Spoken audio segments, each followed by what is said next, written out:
With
the Gulf of Mexico Coastal Ocean Observing System. We know that.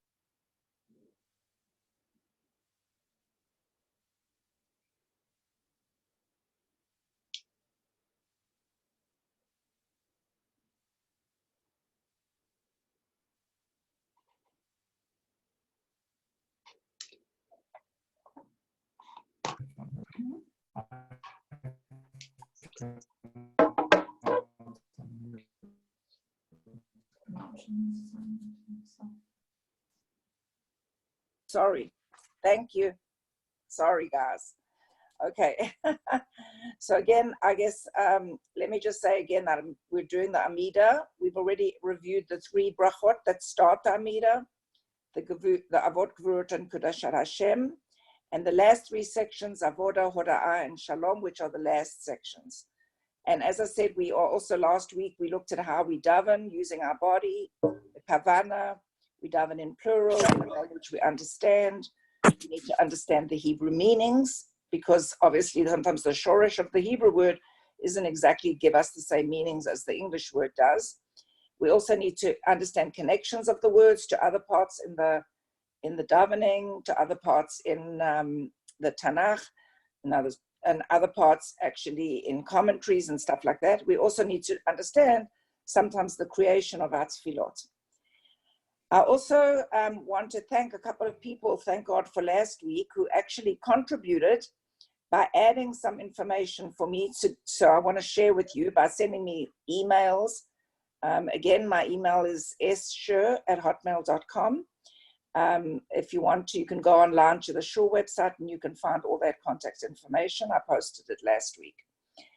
Okay, so basically another example of why we do the 3 steps forward, other than the ones I mentioned last week, were the 3 levels that Moses went up to Har Sinai when he went to get Aseret HaDibrot, the 10 Commandments.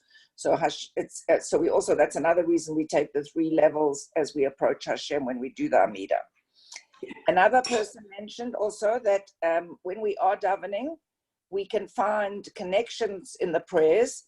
Like, for example, when we do Modim, which is a very common prayer we do in all of our davening, we basically are giving thanks to Hashem, and we can always look and see, are there things that Hashem has given us to be grateful for, and things that we are grateful for. Also, somebody mentioned last time that when I was talking about different ways of when you daven in the Amida, I didn't bring up certain things, like, for example, that you should make a special place in your home, especially now that we're davening at home, to daven in that way.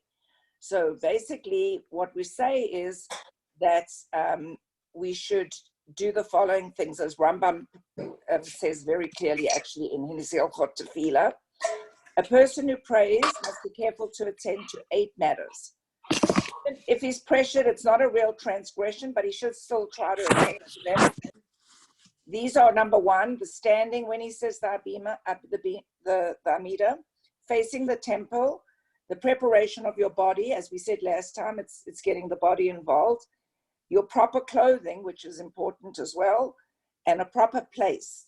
And also remember the control of your voice. We talked about that when you daven, especially at home, and even people say, especially even on Shabbat and Shul, you should daven in a way that you can hear the words that you're saying. It shouldn't just be the words are coming out of your mouth or you're just reading them. You should actually consciously hear yourself saying the words.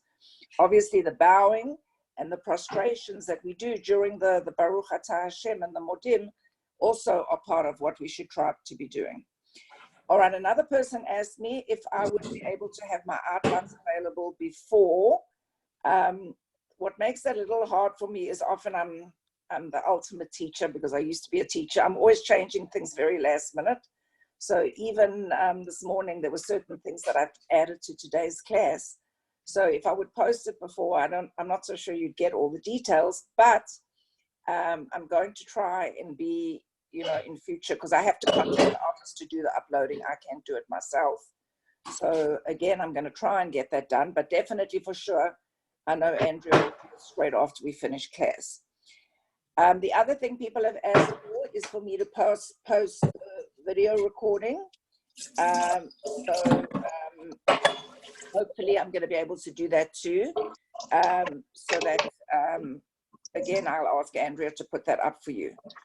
All right, so basically also another thing people asked me emails about was for today to carry on with the Amida, which anyway, I think is a good thing for me to carry on with. And we're going to look at it this time from a little bit of a different perspective. In fact, this time we're going to look at the Amidot of Shabbat. Okay, so the Amidot of Shabbat is a little different than the rest of the week.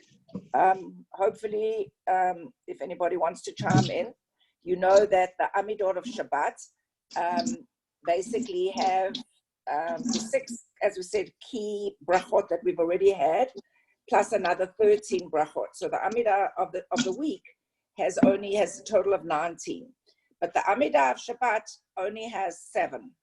Okay, we only add one additional 7th section, and the bracha, which we call the Kiddush Hayom, the holiness of the day. So this Amidah, in other words, is not actually called the Shmona Esrei, like the one from during the week, but we actually call it the Tefilah Sheva, or the 7th prayer, if you translate it to English. And by omitting these 13 additional petitions of the week, Philip Birnbaum in his daily prayer book on page 265 says that it allows us not to be sad about things that we normally say during the week and to make us think of bad things or other things, but rather to be really cheerful about the goodness and the fact that we can actually rest on Shabbat and take a break. In fact, also the Talmud in the Brachot 29a says that these 7 brachot are actually indicated by the 7 phenomenon of the nature that's listed in Psalm 29. So if those of you who have the Rabbinical Council of America would go to page 315 in your Siddur, and those that have the Koran, it would be 317. You'll see it's a prayer that we actually say on Friday night, just before we start Lecha Dodi. Okay, and it's Psalm, as I said, Psalm 29. And if you look at it, basically what Mom, can you help me? Beg your pardon? Is that a question?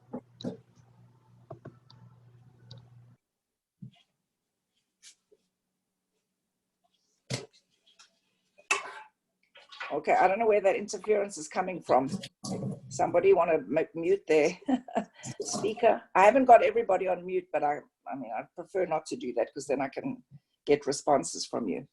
All right, so basically, if you're looking at that prayer, you'll see that during the course of the prayer, the word, well, in Hebrew, it's the word call, which is God's voice. And basically, if you're looking at that prayer, you'll see that if you actually count every time that God's the voice of Hashem, if you're looking at the translation, the voice of Hashem is listed, then you'll see that as Rav Kook lists, you should see seven occurrences of the voice of Hashem. So the first one is God's voice is upon the waters. The second one is God's voice is in his strength. God's voice is in beauty. God's voice shatters the cedars. God's voice hues with flames of fire.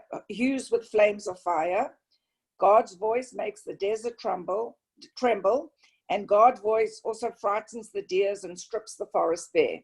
So those are the 7 things that we see in nature that Hashem is doing. And as a result of that, that is why, again, it was decided that for the Shabbat Amidot, we would basically only add the 7th bracha. And again, it stresses that for the Shabbat Amidot, our goal is really just to devote our entire time to paying homage to Hashem.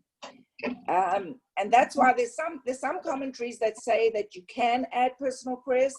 There are other commentaries that say you shouldn't add personal prayers because you should be in the joy of the simcha.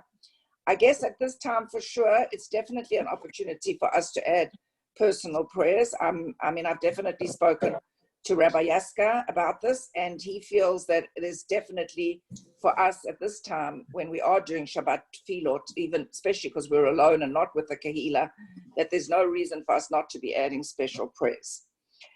Okay, if I carry on, are there any questions on that before I carry on? Carol, are you referring to the Mizmor LeDavid Havu Lad Hashem? Correct. Yeah, that's the prayer. If you look, you'll see all the time when we talk about Kol Hashem, Kol Hashem, Kol Hashem B'mayim, Kol Hashem B'koach, in the Hebrew, Kol Hashem B'hadar.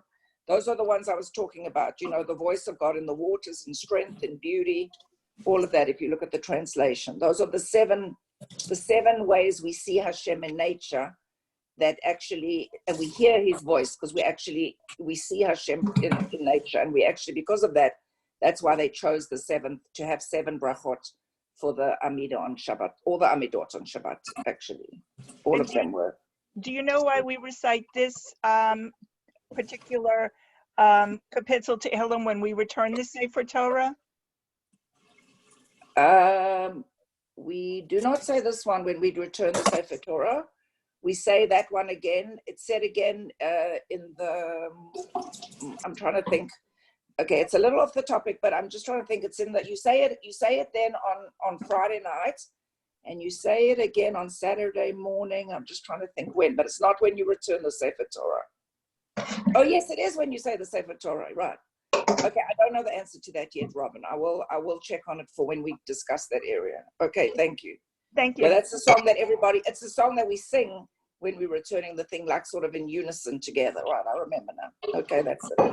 All right, which actually, according to Rabbi Yaska, also we should not be saying now that we're at home, because we're not, it's because I actually asked him, I said, are there any prayers that is in the Sefer Torah returning section that we say, that we should say? And he said, other than Yokum Purkan, Avarachamim and Ashrei, and maybe the blessings for the state of Israel, there's not much else. And the government, and for the prayers for the sick and stuff, there's not much else we should be saying at this stage at home.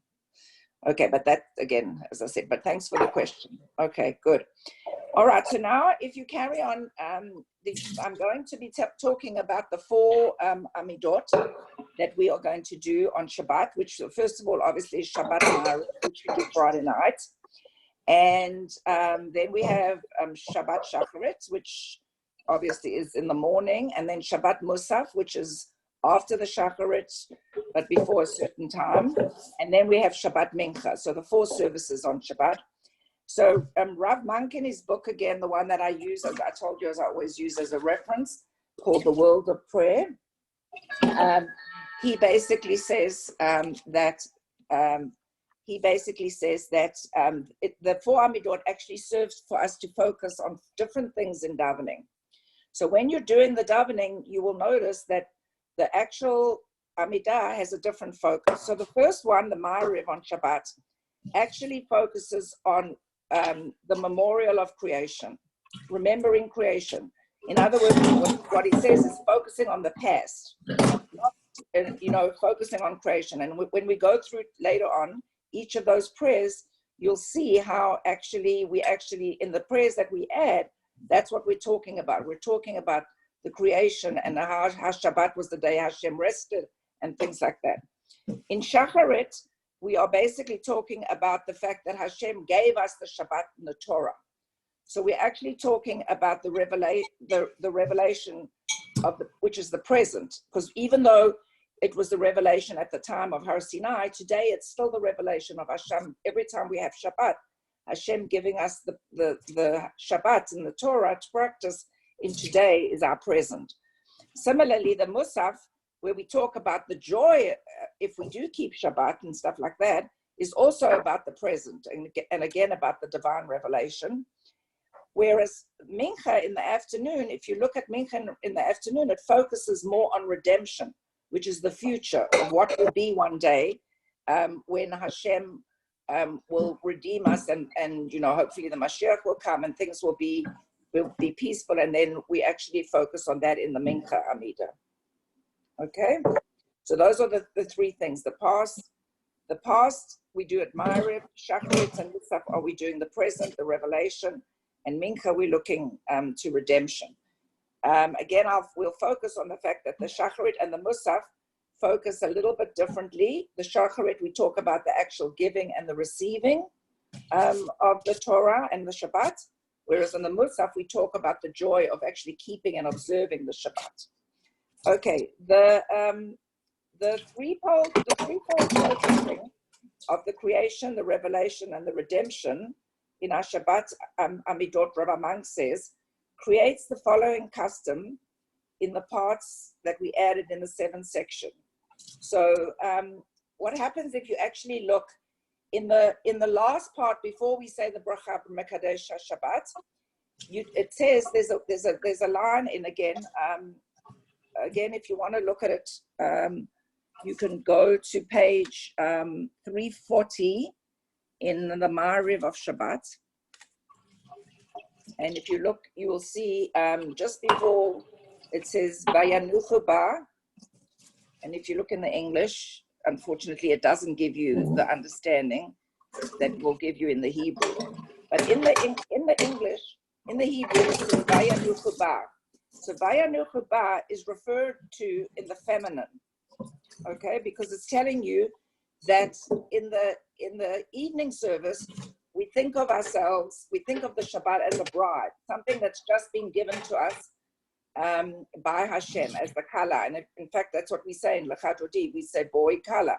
We actually are welcoming the bride. So in Ma'ariv, we actually are saying we are welcoming the bride, and we are thinking of Shabbat as a bride.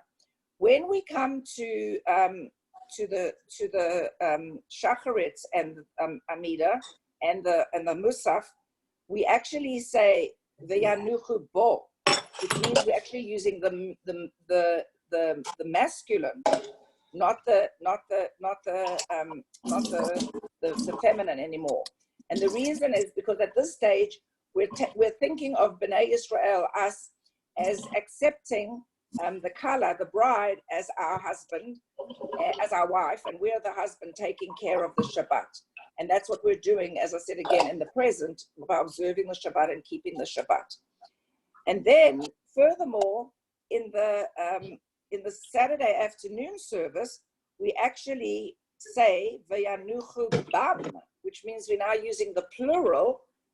And again, that's because we are in the afternoon service, we again are thinking about redemption, and we're thinking about the wonderful time when you especially when you're in the marriage with Hashem, and how the relationship is so strong and so intense that again you feel really loved, and there's a union of all days.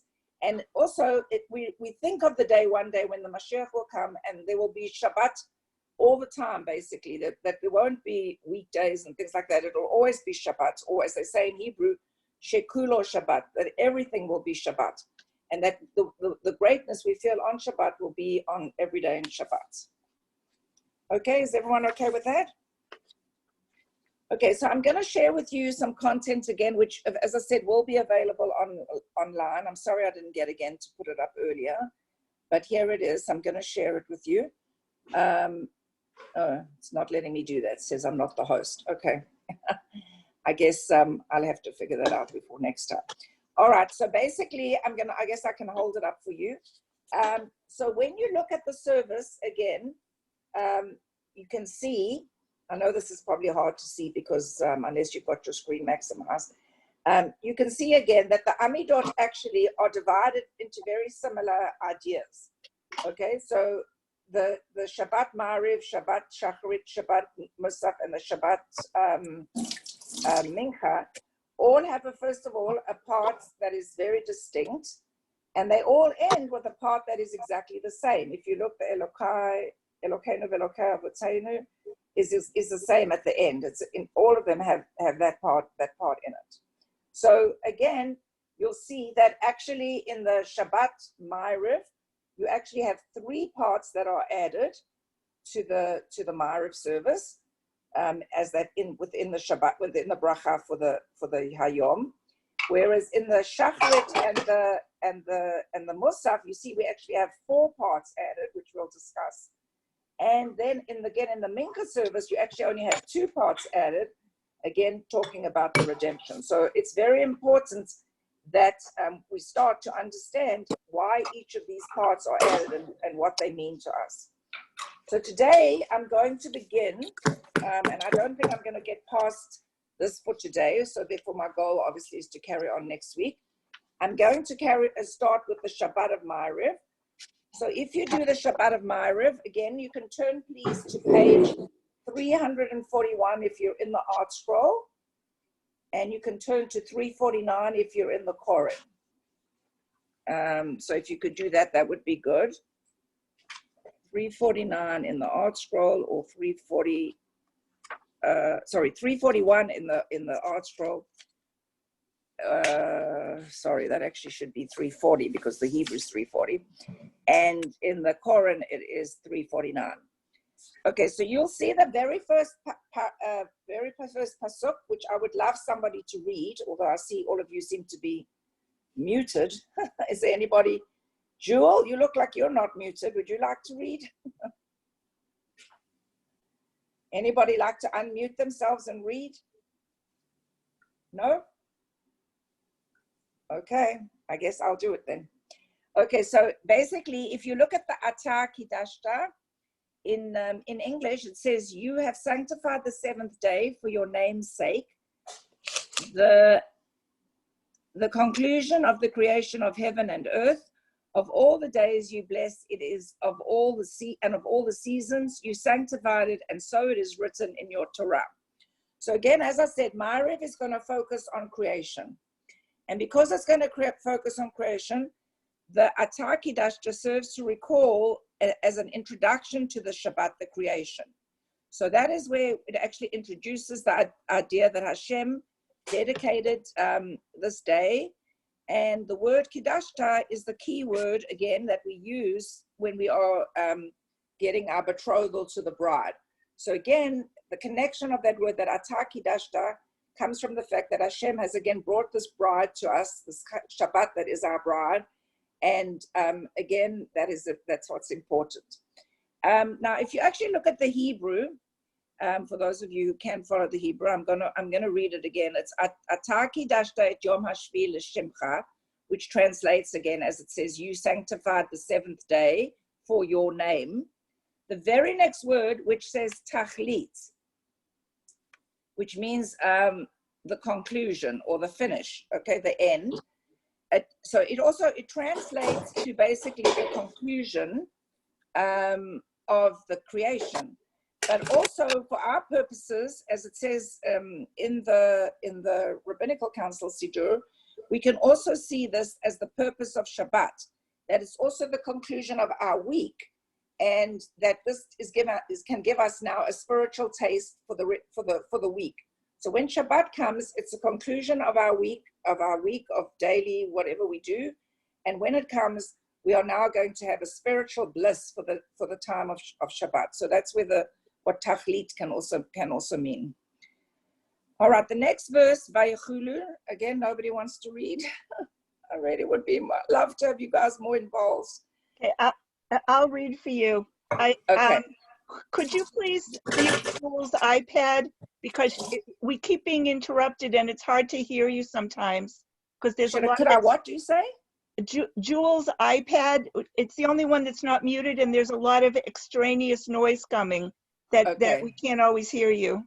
Okay, now I'm not sure if I can do that. That's the problem, because for some reason when he got me in here, I'm not the controller. So Jewel is the one who we would like to ask her if she could actually mute her iPad. That's the problem I have. Jewel, I don't know where you are or what you're doing, but if you could. Okay, I she guess we muted. scared her away now. No, she's there. I see she muted. Thank you. Okay, all right. the Vayachulu. You want me to read it in English? Yeah, let's do it in English first. Thus the heaven and the earth were finished, and all their legion. On the seventh day, Hashem completed his work which he had done, and he abstained on the seventh day from all his work which he had done. Hashem blessed the seventh day and sanctified it, because on it he had abstained from all his work which Hashem created to make.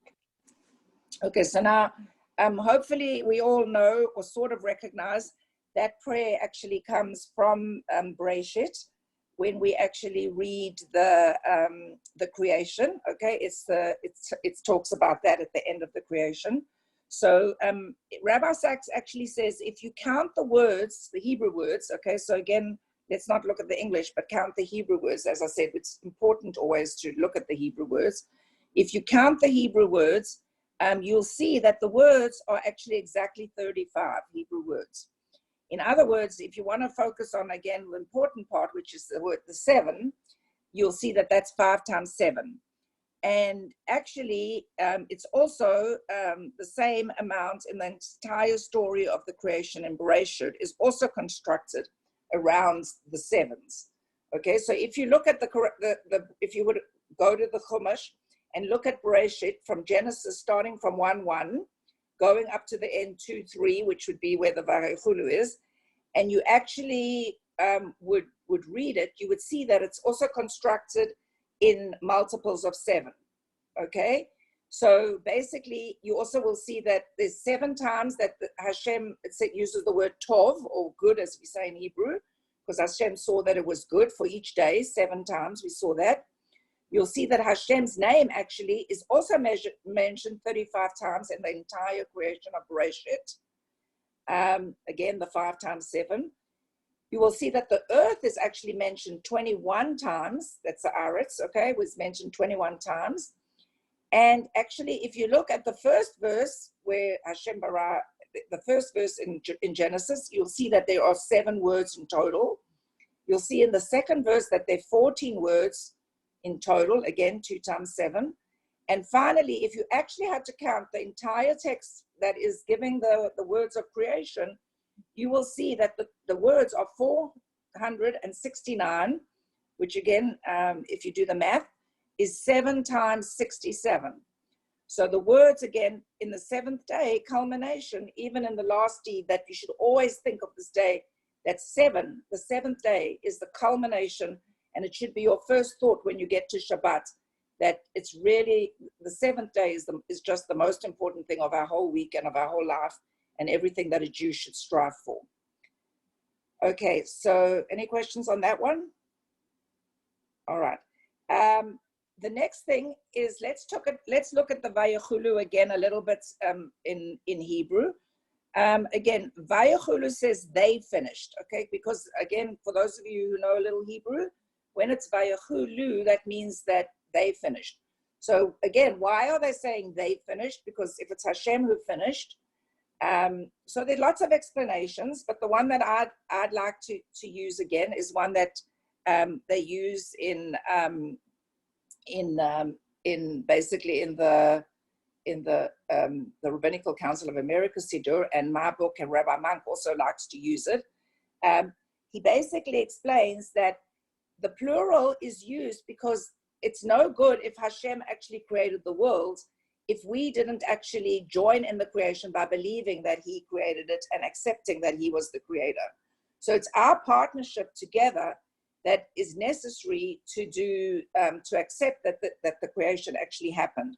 So therefore, when they finish means that man and Hashem actually finished by our acceptance. In fact, Rabbi Monk says, Hashem's creation and sovereignty does not really exist until it has penetrated and been accepted by the mind and the soul of the Jew. So we're saying this in the Tefillah, as soon as we start Shabbat, it's the first thing we say in the Amidah, it's Vayachulu, we actually are saying that we actually accept the fact that the Shabbat was established on earth by Hashem, and that his creation, it was part of his creation that we accept. If you actually also think about Vayachulu, which again we'll talk about when we get closer to Shavuot, when you're on Shabbat, if a Shabbat falls out on a Yom Tov, then you don't actually say the Shabbat Amida. You would say a different Shabbat Amida for Ma'ariv, but you would still say the Vayachulu in the repetition of the Amida that they say on Ma'ariv during Shul. So the reason, again, that they give for that, Rabbi Monk says, is because the Vayachulu is just such an important thing to say on Friday night, because it accepts the creation by actually reading and saying that. And as Robin read it so clearly, you can see that we really are accepting and doing the things that are because of Hashem finished his work that day. So that's why we are finishing our work that day. Also, if you look at and further in the text as well, okay, again in the Hebrew is better than again in the English. If you're looking in the RCA in the Hebrew, so let me just see. I'm looking for, what word am I looking for? Vayishbot. Okay, so it's the second row, maybe 1, 2, 3, 4, 5 words in. Okay, Vayishbot, which if you look in English, it's translated into he abstained. Okay, again, Vayishbot is he abstained. So then why, if we're saying Vayachulu, Hashem is finished his work, now we're saying he abstained? It doesn't seem to make sense. If Hashem's finished, why is he abstaining? Abstaining implies that there's something else still to come. So basically, it means again that it's really again for us, because it's in the plural, that we again, even if we're not finished what we need to do, when the time of Shabbat comes, we have to make sure that we stop and do it and take a break. And whatever we do, we have to actually take a break at this time and enjoy the Shabbat that's coming. So we too have to vayishbot. We have to abstain and take a break. Okay, and then if you look a little bit further down, you'll see again, if you're looking at the RCA 1, 2, 3, 4 lines down in the Hebrew at the very beginning, it says Vayikadesh Oto. Okay, so again, Rabbi Sachs says on page 350, for those of you who are looking in the Quran, he said again, this is the very first time, it's at creation, obviously, as I said in Genesis, when the word kadosh is actually, or holy, is actually used in the Torah. It's the first occurrence of holy in the Torah. And again, the word kedusha implies a sanctuary. So in other words, basically, kedusha means that we are actually going to be holy, and that what we want to do is what we're going to be taking a break by bringing a sanctuary into our home and into whatever. So as a result, that's actually how we get the 39 melachot that we have on Shabbat, because again, the 39 melachot come from the sanctuary, and they were done in the sanctuary when the sanctuary existed, and that's how we get the 39 melachot, because things. So Vayikadesh Oto is telling us the important thing of that we have to, on top of having Shabbat, we have to also Vayikadesh Oto, we have to remember to make it like a sanctuary, and not to do the 39 melachot that we're supposed to do on Shabbat. Okay, and then if you look a little further along, after Vayikadesh Oto, you go 1, 2, 3, 4, 5, the 6th word that says Asher bara Elokim la'asot. Again, that implies again that we are not supposed to be doing with the world, because Hashem made it for us, that to use it properly as he intended. Okay, if you look, it actually, the English translation kind of loses that idea, because it says his work which God created to make. Okay, but again, the point is, which God created to make is brought up again, because the point is he wants us to use the world and to use the creations the way that he's intended us to do. What's actually been very interesting in the time of Corona, I don't know if any of you have seen some of these videos of how so much more of the creations of Hashem have been coming out and being around in the world now that the humans have sort of gone into isolation. And maybe that brings to the facts again that when we focus on this prayer, we should think again about why are we placed on earth? We are placed on earth to do good things with Hashem's creations and not to do things that damage the creation, and so maybe we should take more seriously, I don't know, maybe doing things like recycling or maybe, things like that, whatever it is to do so that we don't damage the world for the other creations of Hashem besides us. Okay, so that's basically the Vayachulu. Any questions anybody has on that? No? Okay, all right. Then I'm going to carry on. I'm nearly done. I just want to finish this prayer because, then we can carry on next week with the Shacharitz and Musaf. Okay, so if you carry on, the last prayer is the one that actually is in all the Amidot for Shabbat. It's exactly the same, except as I explained before, the only difference is the V'yanuchu ba or bo or bam. Okay, so basically in this prayer, the tefillah is a general prayer. The Rabbi Monk says that gives us to achieve the special gifts that are inherent in observing the Shabbat. So again, I'd love someone to read that for me. Somebody else. I don't know, Robin's always keen, which is good. Robin, you can do it if you want again. Read the English for me, thanks. Okay. Our God and the God of our forefathers, may you be pleased with our rest. Sanctify us with your commandments and grant our share in your Torah. Satisfy us from your goodness and gladden us with your salvation and purify our heart to serve you sincerely. O Hashem, our God, with love and favor grant us your holy Shabbat as a heritage, and may Israel, the sanctifiers of your name, rest on it. Blessed are you, Hashem, who sanctifies the Shabbat. Okay, so as you can see, that is the actual bracha that says Mekadesh Shabbat or sanctifies the Shabbat. So that's what actually makes that whole part of the prayer, the seventh bracha that we talk about, from the original 6 that we discussed in previous classes. Now that's the seventh bracha that we are going to say.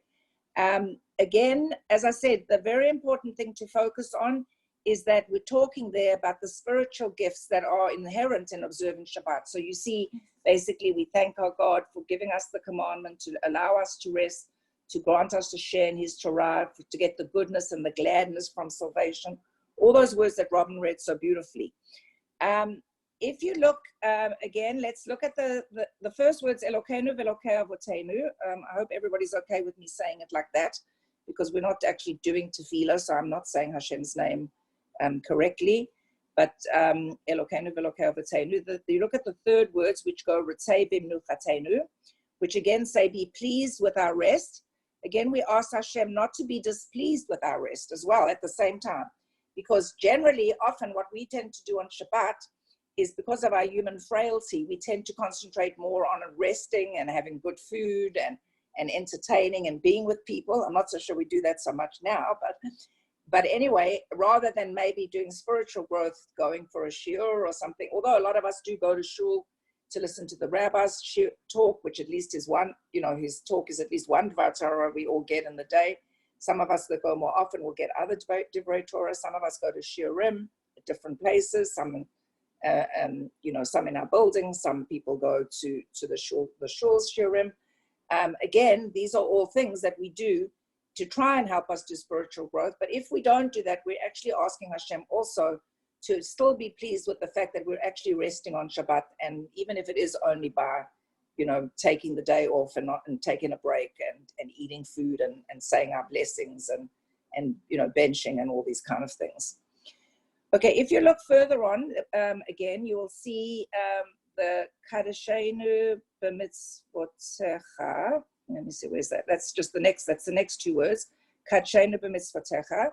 And again, if you look at that, we're again asking Hashem to sanctify us with the commandments, which means we actually are asking Hashem again to elevate us so we can absorb holiness. Again, this word is again the Kedushin. It's connected to Kedushin. Okay, remember Kadshenu. If you took the shores, it'd be Kadesh, which is holy. And if you add the Nun, it's Kedushin. So that would be again the Kedushin, which reminds us again of Hashem being betrothed to us on Shabbat and allowing us to do the mitzvah all the time through the Torah and stuff like that. And then if you look a little further on, again, 3 lines down and 3 words in, V'taher libeinu, again, we ask Hashem if he will purify our hearts, which also comes from the sages who believe that if we actually ask Hashem to purify our hearts, then he will do that and he will help us. So again, we want him to help us to make this a Shabbat special and to make us more pure over Shabbat so that we think about things more spiritual and again are involved in praying for Shabbat. And then again, if you look at the final, that final blessing, again, just before, so again, let's go 1, 2, 3, 4 lines down towards the end. Vaya nuchuba. Okay, Vaya nuchuba, that's what I explained earlier. Okay, now, if you see the translation, it says we rest on it. Okay, rest on it. But actually, it's actually rest on her if you would translate directly from the English, because Vayanuchu, Yanuach is to rest, and Ba is actually for her, not it. Okay, so it's Vayanuchu Ba means we rest on her. And that's what I explained earlier. This is the part where we are still talking about the Shabbat as our kala. The Shabbat is a female. We still are talking about, it hasn't been a wedding yet. It's okay, it's just before when the kala is engaged and Hashem has just brought Shabbat to us.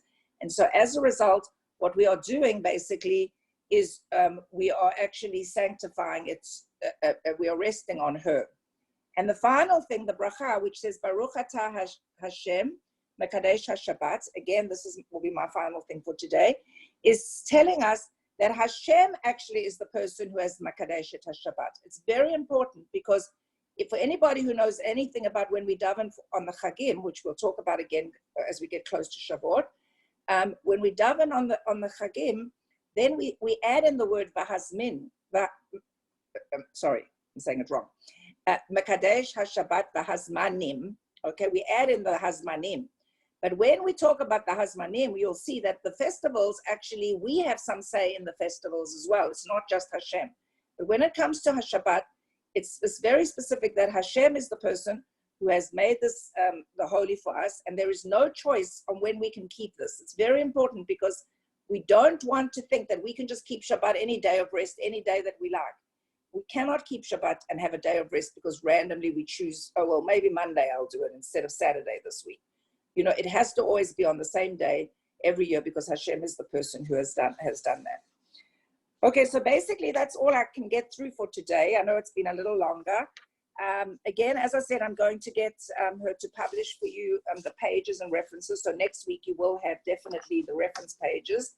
I'm talking about these ones, the tables that will, when we talk about the other Amidot. Sorry, that's the wrong page. This page, when we talk about the other Amidot, so you can see the pages. So we've been through the Ma'ariv.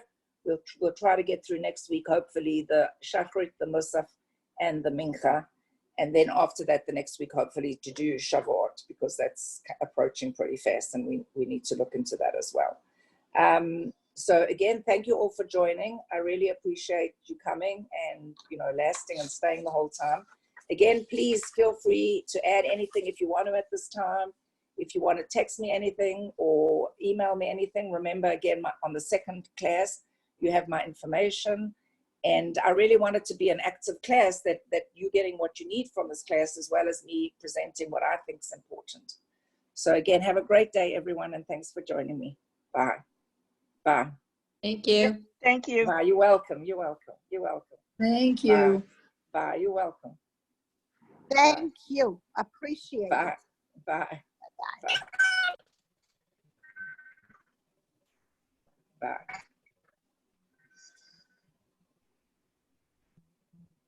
Okay, bye.